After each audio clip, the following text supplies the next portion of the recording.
여러분들은 요즘 이 민수기를 묵상하고 계시는데요. 민수기는 레위기와 쌍벽을 이루는 읽기 어려운 본문으로 아주 유명합니다. 어떤 분은 레위기가 더 어렵다고 얘기하시고 또 어떤 분은 민수기가 더 어렵다고 이야기를 하시는데요. 그 이유는 민수기에는 이름이 너무나도 많이 나오기 때문이죠. 그 이름을 한참 읽다 보면 내가 왜 이것을 읽어야 되나 싶은 생각이 들죠. 그 이름은 다 의미가 있고 그 이름의 형태에 따라서 그 이름의 그 무리에 따라서 어떠한 의미를 가지고 있긴 하는데요. 우리가 그것까지 심도 있게 발견하기는 쉽지 않죠.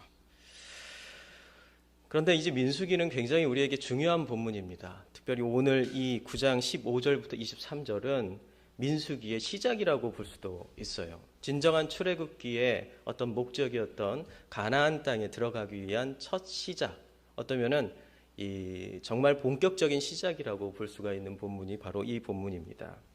그리고 그 시작점이 어떻게 시작되는지에 대해서 우리가 알 수 있죠. 그게 바로 성막에 뜬 구름이라고 우리가 볼 수가 있는데요. 이 성막에 뜬 구름을 제가 자세하게 말씀드리기 전에 좀 더 출애굽기와 레위기와 민수기의 전체의 내용을 한번 들여다보면서 마지막으로 이 성막에 뜬 구름, 이 성막 위에 있는 구름이 어떤 의미인지 설명하면서 또 이 내용이 우리의 삶 가운데 우리 현대 21세기 교회에 어떤 의미가 있는지에 대해서 알아보려고 합니다. 출애굽기는 400년의 이스라엘의 노예 생활에서 해방하는 그 해방의 시작과 그 과정을 기록하고 있죠.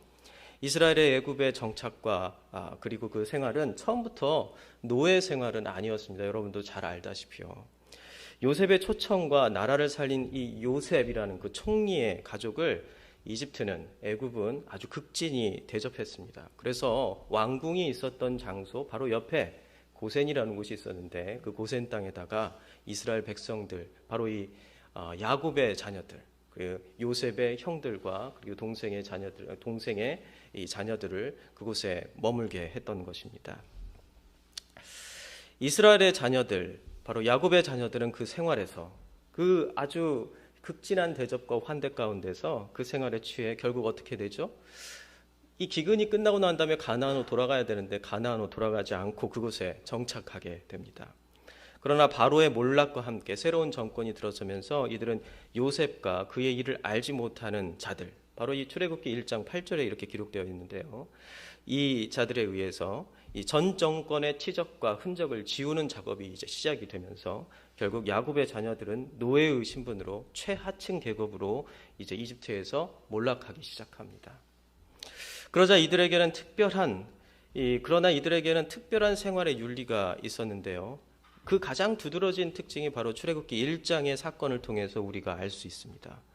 출애굽기 1장에는 모세의 탄생과 관련된 아주 중요한 본문이지만은 이 모세의 탄생과 관계없이도 이스라엘 백성들이 어떠한 세계관과 가치관을 통해서 살아갔는지를 볼 수 있는 최종까지 이 이집트의 아주 안락한 삶에 취해서 자신이 가나안 땅으로 돌아가야 되는 그 언약의 백성이라는 사실을 잊어버렸음에도 불구하고 그들이 끝까지 언약의 백성으로서의 정체성을 지켰던 한 가지 핵심 가치관, 핵심 윤리가 이곳에 기록되어 있습니다.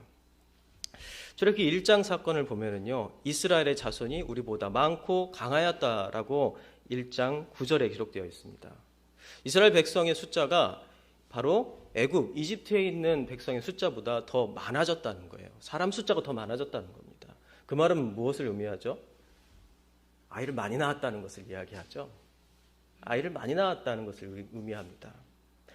그런데 이집트 사람들을, 이 애굽 사람들은 아이를 안 낳았을까요? 아이를 그들도 많이 낳았겠죠. 지금처럼 피임 방법이 좋은 그런 방법이 있지 않았기 때문에 그런다고 해서 인간의 욕구가 성욕이 그렇게 쉽게 죽지는 않습니다. 그러다 보니까 아이를 낳았겠지만 어떠한 방법으로 산하 제한 정책이 이제 그들에게 시행이 되었습니다. 그게 뭐냐면 일반적으로 애굽에서도 이집트에서도 아이를 낳으면 그 아이를 키울 아이와 키우지 않을 아이를 구별해 가지고 키우지 않을 아이는 강에 내던지거나 유아 살해를 했던 겁니다. 이것이 바로 그 고대 사회의 피임 방법이고 그리고 낙태 방법이었습니다. 그런데 이스라엘 백성들은 끝까지 이 산하 제한 정책을 따르지 않았고 끝까지 이 생명을 지키는 일에 모든 헌신을 했습니다. 결국 출애굽기 1장 9절에는 이스라엘 자신 우리보다 많고 강하다라는 표현이 나오고요. 결국 산파를 시켜서 히브리인 남자 아기들을 모두 다 죽이는 정책을 하게 되는데요. 일종의 현대판 그 정관 수술을 시작한 겁니다. 이해가 되시나요? 네. 그래서 결국 어떻게 됐죠? 히브리 산파들이 몰래 아이를 빼돌리고 그리고 이스라엘 백성들은 아이를 어떻게든 낳아서 키우기 위해서 노력을 했죠. 그 당시 이집트 안에 있었던 어떤 생명에 대한 윤리와 가치관에 대항해서 그들은 하나님의 백성으로서의 삶을 지키기 위해서 마지막 하나였던 창조주 하나님, 생명의 주관자신 하나님 앞에서 그들이 끝까지 놓을 수 없었던 그 가치관이었던 것이죠. 제가 왜 이런 이야기를 하냐면은 1995년 캐롤린 오시크라는 학자가 성경의 가족과 고대 사회의 가족 계획에 대한 연구를 진행하게 됩니다. 그러면서 우리가 알지 못했던 고대 사회의 이 가족의 형태들이 차츰차츰 드러나게 되는데요. 이 고대 사회의 피임법도 드러나게 됩니다. 지금과 같은 피임약이나 낙태 수술이 아닌 영아 사례와 유기 등을 통하여서 피임을 하였다는 것과 이것을 통해 당시 핵가족이 유지되었다는 사실이 차츰차츰 발견하게 됩니다. 우리는 고대 사회는 농경 사회이기 때문에 이 농경 사회에서는 많은 인력이 필요하죠. 그 인력이 재산이고 그리고 어떤 면에서는 지금으로 따지면 농기계 같은 역할을 하기 때문에 많은 어떤 아이를 낳았을 거다 생각하지만 실제로 이 고대 사회를 연구해 본 학자들은 농경 문화로 농지를 유지하기에 대가족 제도를 유지했던 그 주장이 실제로는 고대 사회에도 지금과 같은 핵가족과 같은 또 1인 가족이 약 50%를 넘게 차지하고 있었다는 사실을 밝혀내었습니다. 이것은 이집트도 예외가 아니었다는 것이죠. 그렇다면 이 1인 가족과 핵가족이라고 했을 때는 아버지와 자녀로 구성되어 있는 가족 형태를 말하는 거죠. 보통 4인 가족을 우리는 이야기를 하는데 이런 형태의 가족 형태를 만들려면 어떻게 했겠어요? 무자비한 유아 살해가 저질러졌던 것이죠. 이집트도 그게 예외가 아니었고요. 그것이 고대 사회의 일종의 가족 계획과 같은 것이었습니다. 그런데 당시의 이집트 문화와 사회의 일반적인 백성들의 가족 계획과는 달리 유대인들은 이것을 끝까지 거부하였고 영아의 생명을 살리는 것을 통해 자녀들의 수를 제한하지 않게 됩니다.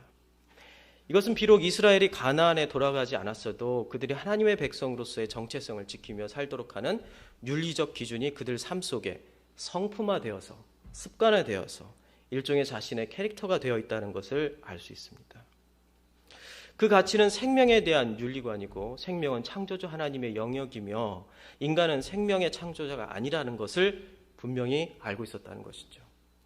생명 하나를 아끼고 끝까지 지키고 그리고 자기의 자녀를 그게 원치 않는 임신이라 할지라도 그 자녀를 낳아서 끝까지 그 생명을 지키기 위해서 그 당시 일반적으로 행해졌던 피임 방법이었던 영아 살해를 거부하고 아이를 키웠다는 그 사실. 그것은 그들이 끝까지 놓을 수 없었던 이집트 생활, 가나안으로 돌아가지 않고 언약 백성으로서의 자기 삶의 정체성을 잃어버렸다 할지라도 최후로 마지막까지 그의 하나님을, 창조주 하나님을 섬기는 그리고 창조주 하나님을 따르는 그 백성으로서의, 하나님의 백성으로서의 그 정체성을 지켜줬던 마지막 키워드였던 것이죠. 그들은 어떻게든 아기를 살해하거나 유기하지 않고 어떻게든 살리려고 했습니다. 그 결과 이스라엘 사람들의 수가 더 많아지는 결과를 얻게 되었고 당시의 이집트의 문화를 따르지 않았으므로 이들은 이집트 사회를 위협하는 세력으로 자리하게 됩니다. 결국 이집트 사회는 조직적으로 이스라엘 사람들을 학대하기 시작하죠. 하나님이 이러한 자신의 백성들이 자신의 윤리와 하나님의 윤리와 법에 따라 살 수 있는 그들만의 공간, 그 나라를 마련해 주시려고 모세를 통해서 400년 전 아브라함을 통해 약속하신 약속의 땅 가나안을 기억하게 만드셨습니다. 이스라엘 백성을 홍해를 건너게 하시고 아랍 광야로 이끌어 가신 것이죠. 40일을 걸어서 이들이 도착한 아랍 광야의 종착점은 시내산 앞이었습니다. 그리고 50일이 되었을 때 하나님은 모세를 시내산에 불러서 이들이 앞으로 지키며 살아야 할 법과 윤리인 십계명과 그 부속 조항들을 주셨습니다. 또한 이 십계명을 언약궤 그 상자에 담아서 이것을 보호하는 성막을 세우게 하시고 계명을 보존하고 가르치는 레위인을 세웠던 것이죠. 그리고 성막 위에 저녁에는 불기둥과 낮에는 구름기둥을 두어서 언약궤 위에 하나님이 임재하고 계신다는, 바로 이 말씀은 죽어있는 법이 아니라 살아있는 법이란 사실을 이들에게 항상 보였습니다. 이게 바로 출애굽부터 시작해서 바로 레위기, 그리고 바로 오늘 우리가 다룰 민수기 앞에까지 이야기합니다. 이후에 이스라엘 백성은 시내산 앞 광야에서 다음 해 6월절까지 머물게 되는데요. 약 1년 동안 머문 후에 6월절을 지키고 오늘 본문 다음 장인 10장에서 이스라엘은 가나안을 향해서 행진하게 됩니다. 그렇다면 우리가 여기서 질문할 게 있죠. 뭐가 있을까요? 그 1년 동안 무엇을 했을까? 그 1년 동안 무엇을 했을까? 6월절은 바로 이집트에서 탈출한 바로 그 날이죠. 그 다음에 6월절을 지킨 바로 그 1년 동안 이스라엘 백성들은 시내산 앞 그 시내 광야에서 도대체 뭘 하고 있었을까? 광야에서 이들은 만나를 통해 하나님의 음식을 공급받으면서 1년 동안 레위기의 그 법을 배우고 실천함으로 이들이 지난 400년 동안 지켜온 생명의 주관자이자 창조자이신 하나님이 자신의 백성들에게 원하시는 구체적인 윤리와 삶이 무엇인지 배우고 깨닫는 바로 1년 동안의 시간을 가졌습니다. 레위인들은 가가호호 방문하면서 이들에게 하나님의 말씀, 이 계명이 어떤 의미가 있는지, 거룩이 무엇인지에 대해서 그들에게 가르쳤죠. 이런 이유로 출애굽기의 탈출, 언약의 법, 성막의 건설, 이어 레위기에서 성막에서 하나님을 예배하는 법, 성막 밖의 일상에서 거룩하게 살아가는 법을 제정하고 배우는 일, 이후 민수기에서는 이 법을 익힌 하나님의 백성들이 가나안을 정복하기 위해 군사 편제를 형성해서 일사불란에 가나안으로 진군하는 것 등 이런 것들로 바로 1년 동안 그들은 하나님의 약속의 땅 그 가나안, 그리고 그들이 400년 동안 압제당하면서도 끝까지 지켰던 이 생명의 주관자이신 하나님에 대한 신앙, 그 신앙에 대한 구체적인 실천, 이것을 통해서 만들어질 하나님의 나라, 이런 것들을 꿈꾸고 그리고 자기 삶에 체득하면서 그 1년이라는 시간을 보냈던 것입니다. 그러나 모두 아는 대로 이스라엘은 어떻게 됐습니까? 실패했죠. 실패해서 40년 동안 광야를 떠도는 생활을 하게 됩니다. 오늘 우리는 이 민수기의 그 후반부에 나오는 그 실패의 역사를 다루는 게 아니라 바로 그 앞에 바로 직전에 있었던 바로 그 시작의 역사를 다룹니다. 그들이 행진을 떠나기 위해서 그들이 1년 동안 만들었던 하나의 진은 바로 이런 모습이었습니다. 한번 띄워주시겠어요? 바로 이런 모습이었는데요. 이 모습은 가운데 언약궤를 모시고 있는 성막이 있죠. 이 성막이 있고 이 주위로 바로 이 지파들이 몰려 있습니다. 그 다음 걸 한번 보여주시죠. 위에서 본 겁니다. 위에서 보죠. 위에서 보면 가장 가운데 이 성막이 있고, 그리고 이 옆으로 레위 지파들이 있고, 그리고 양쪽으로 사방으로 이렇게 지파들이 12지파들이 둘러싸고 있습니다. 그 위에 뭐가 있죠? 구름이 있습니다.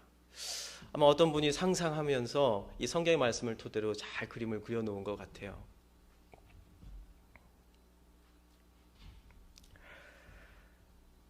언약궤를 중심으로 제사장과 레위인, 그리고 사방으로 각각의 지파들이 자리를 잡고 진군하는데요. 이 모습을 다시 한번 보여주시겠어요? 보면은 어떤 방향으로도 그리고 어떠한 형태로도 바로 이 구름이 뜬 모습을 정확하게 어느 곳에서는 다 볼 수 있는 위치에 딱 있습니다. 그리고 이 구름이 떠서 어느 방향을 향해 전진해 나가면은 바로 서쪽이다 그러면 서쪽에 있는 이 베냐민 지파가 바로 먼저 선봉에 서고 앞으로 올라가는 것이죠. 오늘 읽은 본문에서 구름이 뜨는 사건은 군사의 진행을 알리는 일종의 깃발 신호와 같은 역할을 합니다. 왕이 진군하는 명령을 내리면 마치 5분 대기조처럼 하던 모든 일을 멈추고 왕의 보좌와 법인 언약궤가 이동하는 방향으로 신속하게 이들은 움직였습니다. 그러면 오늘 본문의 핵심 사건인 구름이 뜨는 현상은 어떤 의미일까요?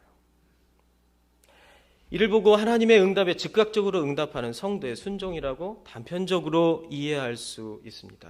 그러나 말씀이 명령하면 가시적으로는 말씀의 권위를 가진 이 말씀에 명령한다는 그 의미는 가시적으로는 말씀의 권위를 가진 목사, 성경 선생, 구역장, 성경 공부 리더가 하나님의 말씀이 이거라고 하면 그리고 명령하면 아무 생각하지 말고 흔히 광고에 나와 있는 것처럼 묻지도 따지지 않고 순종해야 한다는 맹목적인 순종을 바로 이것이 강조하는 걸까요?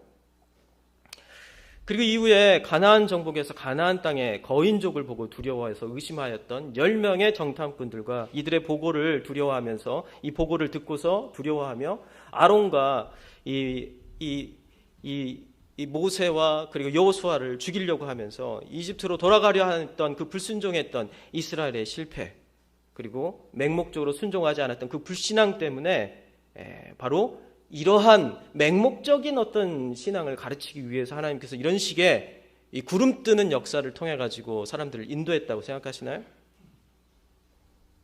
결국 믿음 맹목적인 순종인가요? 약 7년 전 지인을 만나기 위해 경북에 있는 성주에 간 적이 있습니다. 그곳에서 어느 사찰 앞을 지나가는데, 이 불교 사찰 앞을 지나가는데 이런 현수막이 걸려 있었어요. 미신은 제대로 알지 못하고 믿는 것입니다. 너무나도 명언이더라고요. 타 종교인데 명언이었습니다. 미신은 잘 알지 못하고 제대로 알지 못하고 믿는 것입니다. 하나님이 우리에게 요구하시는 것이 이 구름뜬 현상이, 이 구름뜸의 신호가 하나님이 이러한 신앙이 하나님이 요구하시는 이 믿음이 미신인가요? 성막과 언약궤 위에 뜬 구름은 역사와 스토리가 집약된 상징이며 표지입니다. 출애굽기와 레위기 그리고 지난 1년 동안 그들이 살아왔던, 지난 400년 동안 그들이 압제당하면서 끝까지 지켜야 했던 하나님의 생명의 주관자로서의 창조자로서의 그 신앙의 집약점이 바로 뜬 구름이었고, 그 뜬 구름이 인도하는 방향으로 이것은 하나님의 말씀이다, 하나님의 명령이다, 우리가 순종해야 된다라는 그 순종을 만든 것이죠. 지금 뜬 구름 하나가 아무런 과거의 역사와 스토리와 어떠한 내용이 없이 구름이 떴으니까, 깃발이 올라갔으니까 우리는 그곳으로 가야 돼가 아니라는 겁니다. 이스라엘 백성들에게는 이 뜬 구름은 모든 그들의 과거의 역사와 그리고 스토리와 그들이 겪어왔던 모든 것들, 하나님의 계명이 다 집약되어져 있는 하나의 집약체였습니다. 이들이 출애굽해서 다음해 6월절까지 시내산 앞 광야에서 텐트를 치고 생활하면서 경험했던 불가사의한 경험들의 집약이 이 구름으로 나타난 것이죠. 새벽마다 만나가 내리고 레위인들은 가가호고 방문하면서 성경을 가르치고 이것을 따라서 그들의 삶에서 일어나는 모든 문제들을 재판하고 또한 부정한 자들이 다시 용서를 받는 일들을 경험하고 성막에서 매주일 예배가 일어나고 그리고 그것을 가장 가까이에서 보고 경험한 것들을 통해 이들은 1년 동안 집중 훈련을 받았습니다. 그리고 그 결과 가나안을 정복하기 위해 떠나는 그 원정대 군사가 되어서 5분 대기조처럼 자신의 사사로운 것을 하나님의 명령 하나면 모두 두고 떠날 준비가 된 완전히 변화된 존재로서 그들이 새롭게 태어난 것입니다. 그렇기 때문에 구름은 결코 아무것도 묻지도 따지지도 않는 맹목적인 믿음과 순종을 요구하는 무의미한 신호가 아니라는 것이죠. 우리는 많은 상징을 가진 종교입니다. 기독교는 매우 많은 상징을 가지고 있어요. 그중에서 가장 대표적인 것이 바로 이 뒤에 있는 십자가죠. 십자가는 시내 광야에 이스라엘이 보았던 구름보다도 더 깊고 심오하며 오랜 역사와 스토리를 함축하고 있는 복음의 상징입니다. 그러나 그런 의미로 우리에게 다가오려면 이스라엘이 시내 광야에서 보내면서 배우고 익힌 하나님의 계명과 신비를 경험해야 합니다. 나태함 속에서 십자가의 신비와 은혜를 이해한다고 하는 것은 위선이고 앞에서 말씀드린 것처럼 미신입니다. 십자가는 언제나 우리에게 복음이 될 수 있으며 십자가는 언제나 그 복음이 제대로 알지 못하면 이 십자가는 우리에게 미신이 될 수 있는 것이죠. 여러분들의 신앙은 미신과 위선인가 아니면 깊고도 심오한 복음의 역사와 이야기의 총화인가요? 여러분들의 신앙은 미신과 위선인가요? 아니면 심오하고 깊은 복음과 그 복음의 역사와 이야기가 가득 담겨있어 집약된 그 총화인가요? 말씀과 십자가와 같은 그리스도교의 상징을 오늘 내가 무엇을 먹을까, 무엇을 입을까, 무엇을 살까, 어떤 옷을 입을까, 어떤 직업을 선택해야 하나 등의 당장 응답을 요구하는 그런 도구로 사용하고 싶어 한다면 이것은 불신자와 다를 게 없습니다. 왜 그러냐면요. 최근 제 아들이 고등학교에 들어가서 이제 신입생으로 많은 아이들을 돕고 싶다는 이 포부가 이 반장에 들어갔습니다. 반장이 됐어요. 참 공부하려면 반장하지 말라고 했는데 결국은 반장을 했습니다. 본인이 손들어서 반장을 했대요. 그런데 우리 아이가 저한테 와서 이번 주 초에 저한테 따지는 거예요. 학교 앞에서 어떤 분들이 성경을 나눠주는데 신약과 시편만 들어있는 작은 크기의 성경을 나눠줬다고 합니다. 제가 어렸을 때도 이러한 성경을 이 학교 앞에서 나눠줬고요. 군대 가면 또 군대에서도 나눠주고 그렇습니다. 여러분 아마 아실 거예요. 이런 사역을 하시는 단체가 있잖아요. 학생들이 이 성경을 받아서 성경을 하루 운세를 점치는 목적으로 사용한대요. 그리고 성경을 찢어가지고 허공에 던져서 이 허공에 날려서 그것 중에서 가장 늦게 떨어진 종이에 써있는 구절로 하루의 운을 점치는 토정비결처럼 사용한답니다. 이것을 보고 있는 것이 너무나도 불편하고 괴롭다고 저한테 얘기하는 거예요. 차라리 그분들이 성경을 학교 앞에서 나눠주지 않았으면 좋겠다라고 왜 성경을 나눠줘서 이런 모습을 보게 하냐고 저한테 원망을 하는 것입니다. 주변에 자신을 제외하고는 하나님을 믿는 사람이 없다라고 이야기했습니다. 하나님을 믿는 사람이 없으니까 그들이 성경의 가치를 모르는 거겠죠. 그런데 이들이 성경을 보는 방법이 뭡니까? 성경을 찢어서 날려가지고 그 중에 늦게 떨어지는 것을 주워다가 딱 보면서 이게 오늘 하루 나의 운세구나. 눈 감고 이제 성경을 쫙 펴가지고 첫눈에 들어오는 단어 이게 오늘 나를 향한 하나님의 말씀이구나 라고 읽는 크리스찬들과 뭐가 다를까요?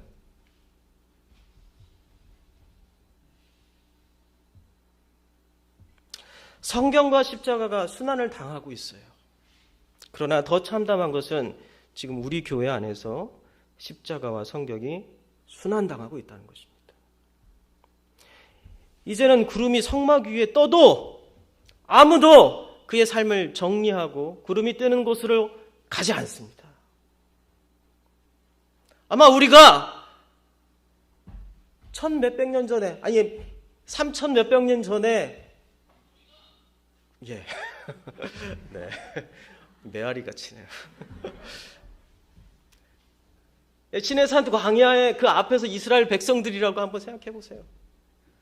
한가운데 구름이 확 떴는데 하나님 잠깐만요. 지금 제가 할 일이 있어요. 한 달만 기다려주세요. 하나님 잠깐만요. 제가 할 일이 있어요.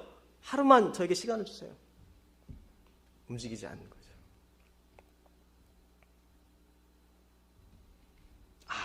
아무도 그 구름의 의미를 이해하지 못합니다. 우리 신자들에게 회개가 필요합니다. 십자가를 목걸이나 부렸지나 그리고 교회의 공간을 치장하는 예쁜 장식으로 취급하는 것을 이제는 회개해야 돼요. 전 참 존경하는 목사님이 계시는데 존 스토트 목사님이 지금은 돌아가셨죠. 제가 예전에 이제 영국 그 공동체에서 일하고 공부를 할 때 이제 한국에 들어오기 바로 직전에 이제 올소울즈 교회를 들려서 이 존 스토트 목사님의 마지막 설교를 제가 들었습니다. 그 마지막 설교를 하시고, 사실 그게 마지막 설교가 아니었어요. 주기도문을 시작하는 시리즈 설교의 첫 번째 설교였습니다. 근데 그 설교를 하시고 집에 가셔서 이제 이 화장실에서 이제 샤워를 하시다 넘어지셔서 다리를 다치셔가지고 결국은 이제 그 후로 은퇴촌으로 이제 가셔서 이제 올소울즈 교회에서 마지막 설교가 돼버린 거예요. 첫 시리즈 설교였는데 그게 마지막 설교가 되셨어요. 제가 그분의 여러 책을 읽었지만 가장 감명적인 책은 바로 십자가라는 책입니다. 그 십자가라는 두꺼운 책을 읽으면 그 내용이 얼마나 그 십자가의 의미가 풍성한지를 깨닫게 됩니다. 그리고 한편으로는 우리 교회가 그 십자가를 얼마나 가볍게 대했는지를 더 깨닫게 됩니다. 그래서 올소울즈 교회 그 존 스투 목사님은 교회에 십자가를 달지 말아라 라고 얘기하세요. 혹시나 십자가가 교회를 장식하는 장식품으로 전락할까 봐. 십자가를 목걸이로 걸지 말라고 얘기합니다. 십자가가 그 사람의 액세서리가 될까 봐.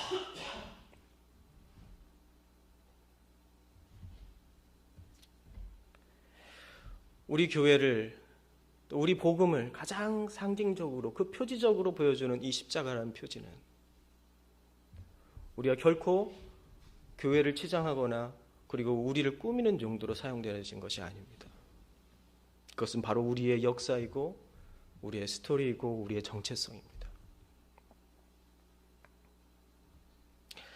성경의 말씀, 계명을 알려고 하는 것이 아니라 나의 유익을 위해 자기 개발이나 리더십, 재정관리, 건강관리 방법으로 이 하나님의 말씀을 사용해왔던 것을 우리는 또 회개해야 합니다. 말씀을 통하여서 이 복음의 핵심을 이해하기보다는 온갖 잡다한 것을 이 말씀을 통해서 얻으려고 합니다. 여기서 상사로서 차장으로서 어떻게 살지를 알려고 하고요. 여기서 채식으로서 건강하게 사는 방법을 알려고 하고요. 여기서 과학적 원리를 만들어내려고 합니다. 이걸 통해 가지고 성경을 통해 가지고 재정 관리 방법을 알려고 해요. 그래서 정작 십자가가 담겨 있는 복음의 핵심 진리는 아무것도 몰라요. 나에게 실천적이고 그리고 나의 삶에 실제적으로 도움이 되는 것만 쏙쏙 빼가려고 한다면 저희 아들이 자기 반에서 겪고 있는 성경을 찢어서 하늘로 던져가지고 그 중에 제일 나중에 떨어지는 그 성경 구절을 받아가지고 이것이 오늘 하루 운세라고 실천적이고 프랙티컬하게 사용하는 불신자 그 고등학생들과 뭐가 다르겠습니까?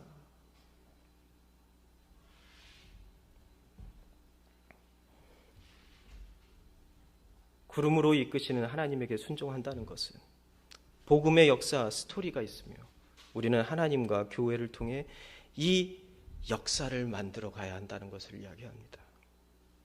저는 광교 산울교회가 그런 역사와 이야기, 바로 그 스토리를 함축해서 담아내는 그리고 그것을 끊임없이 연구하고 공부하고 깨닫고 그곳에서 복음의 핵심 진리를 항상 끌어올리는 그런 공동체가 되기를 축원합니다. 우리 같이 기도할까요?